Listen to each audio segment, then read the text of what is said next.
सुनील जाखड़ पे। सुनील जाखड़, देखिए, इनके पिताजी बलराम जाखड़ राष्ट्रीय नेता थे, लोकसभा के स्पीकर भी रहे। दुर्भाग्य से मतलब सुनील जाखड़ एक गंभीर नेता रहे, लेकिन पंजाब के बाहर इनका कोई उस तरीके से प्रभाव नहीं रहा। और अब पंजाब में चुनाव 2027 में होंगे, तो 2027 तक रावी ब्यास सतलज में बहुत पानी बह चुका होगा। और तब सुनील जाखड़ की का क्या रेलिवेंस होगा और कांग्रेस पार्टी कहाँ होगी।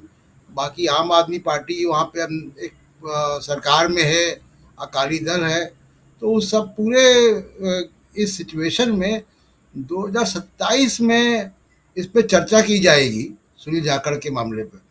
दूसरा, जो जयशंकर जी कह रहे थे, वो उन्होंने बहुत जो काम की बातें बताई, वहाँ से जो सार निकला है।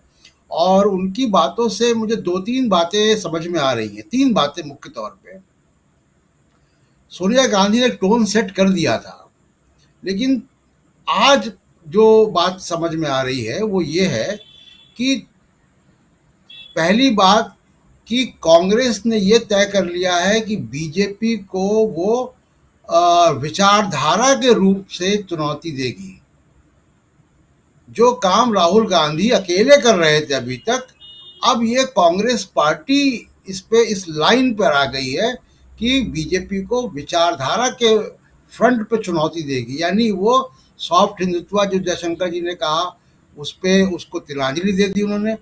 केवल सॉफ्ट हिंदुत्व ही को तिलांजलि नहीं दी, उन्होंने बहुत सारी जो मिडिल लाइन कांग्रेस की रही है, यानी महिला आरक्षण में रिजर्वेशन, विद इन रिजर्वेशन की बात, जिसको लेकर शरद यादव ने बिल फाड़ दिया था पार्लियामेंट में।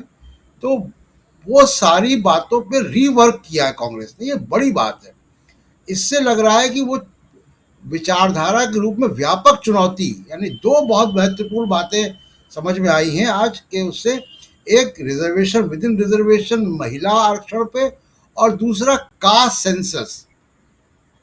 कास्ट सेंसस की मांग अभी तक जो सामाजिक न्याय की राजनीति करने वाली पार्टियां हैं वही कर रही थी। यूपीए सरकार में रही, 2011 में भी डिमांड, 2011 के सेंसस में भी डिमांड उठी थी और उसको अनदेखा कर दिया गया था। अब वो उस पर कांग्रेस लौटी है। तो तीन बातें मैं रिकैप कर दूं कि नंबर वन, कि बीजेपी को आइडियोलॉजिकल चैलेंज देगी कांग्रेस।